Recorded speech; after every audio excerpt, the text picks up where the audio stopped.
I'm going to go off my script for just a moment and say, I buy car insurance in case I get in an accident. I might not know 100% certainty how many degrees the Earth will warm under climate change, but I'm willing to pay something to decrease the probability of that warning, to decrease the probability that more kids will end up in the hospital for emergency treatment for asthma. I'd be willing to pay that money to decrease the probability that my daughter doesn't know about polar bears when she's 60 or when she has grandchildren. And that was my statement about insurance. We pay it to decrease the probability of extreme outcomes. And by the way, you never buy insurance up to the value of your car. It's the value that you expect if you have an accident. So it's the expected value of that car.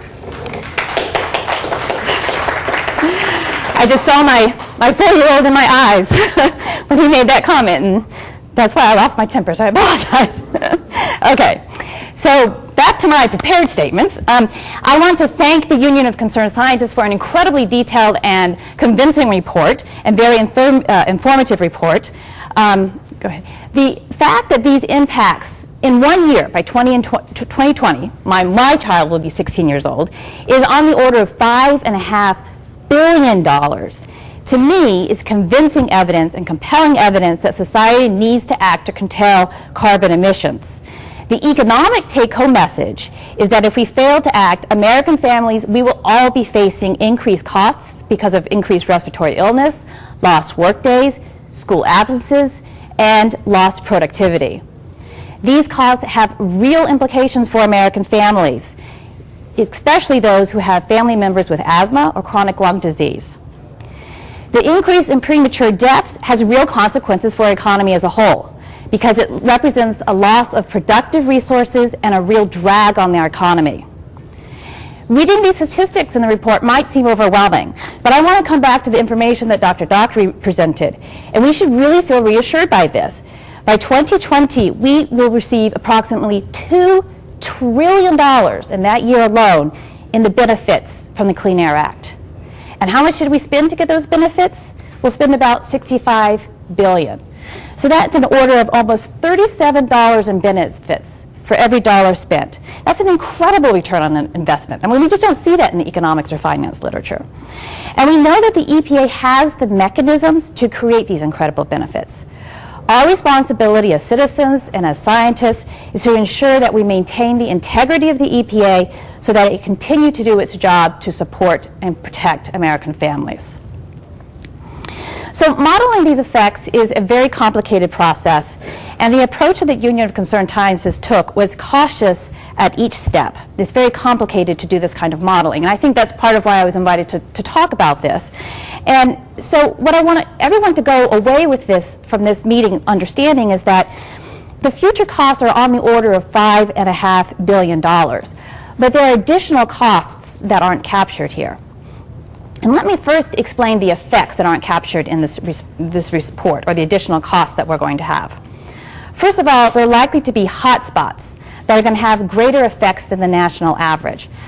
For example, there's regional variation in the prevalence of asthma. So nationally, it's about 13% of kids who have asthma. That's a big number. But many schools in Springfield, Massachusetts, where I live, have asthma rates as high as 20%. And believe it or not, there are elementary schools that have asthma rates of 40%. So if you can just imagine what it's like to be a teacher in those classrooms, you start to get a sense of the scope of the problem. So these communities that already have high prevalence of asthma are going to have even greater effects than the national averages due to this climate penalty. The second factor is that the frequency and severity of asthma episodes are highest in low-income, non-white urban populations.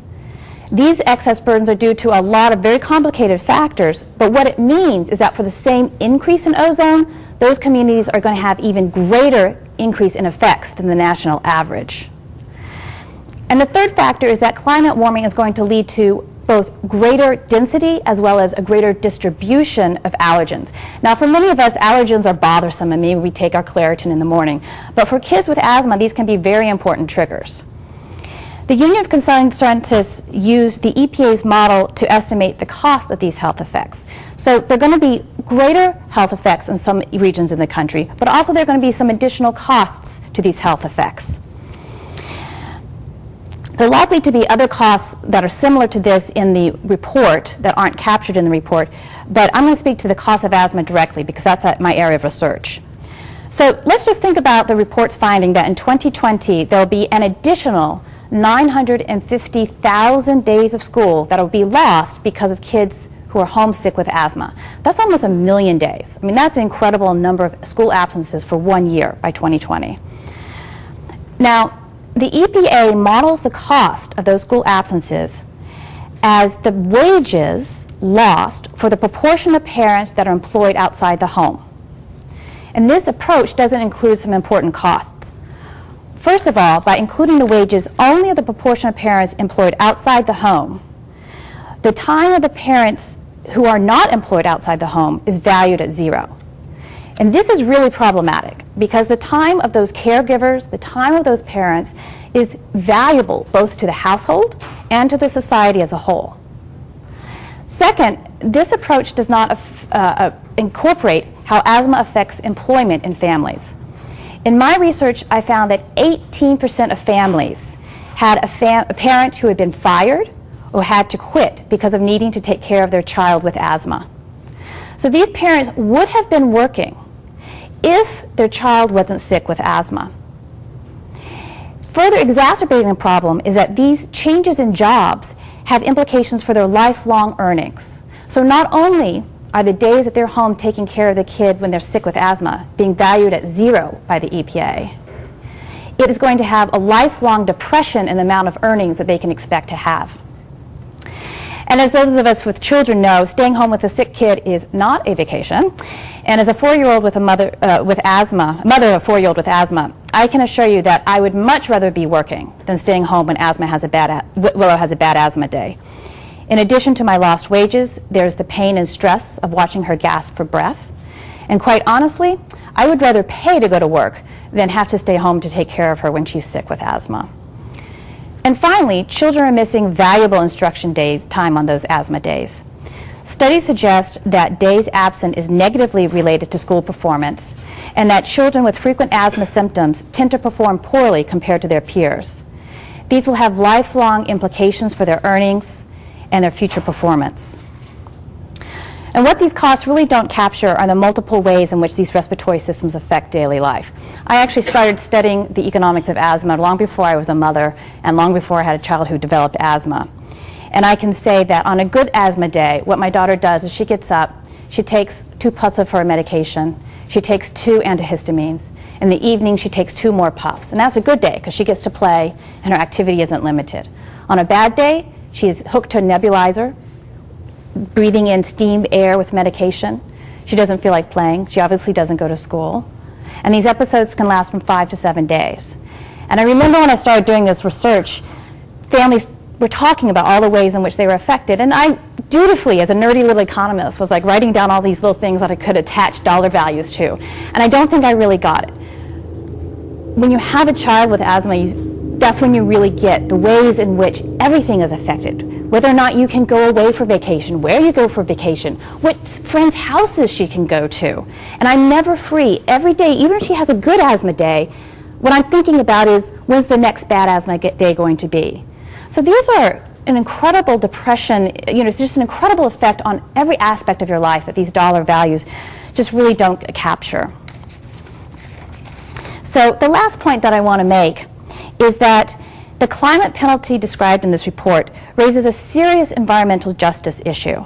The U.S. EPA defines environmental justice as the fair treatment and meaningful involvement of all people, regardless of race, sex, color, national origin, or income, with respect to the development, implementation, and enforcement of environmental laws, regulations, and policies. So we know that there are existing health disparities with respect to asthma, and climate change is going to exaggerate those disparities. Thus, the effects of ozone under climate change will be both costly for society as a whole and seriously jeopardizes the pursuit of environmental justice. In summary, this report is scientifically rigorous, and it shows that the costs of the climate penalty are substantial. A healthy economy needs healthy people, and the climate penalty thwarts this goal.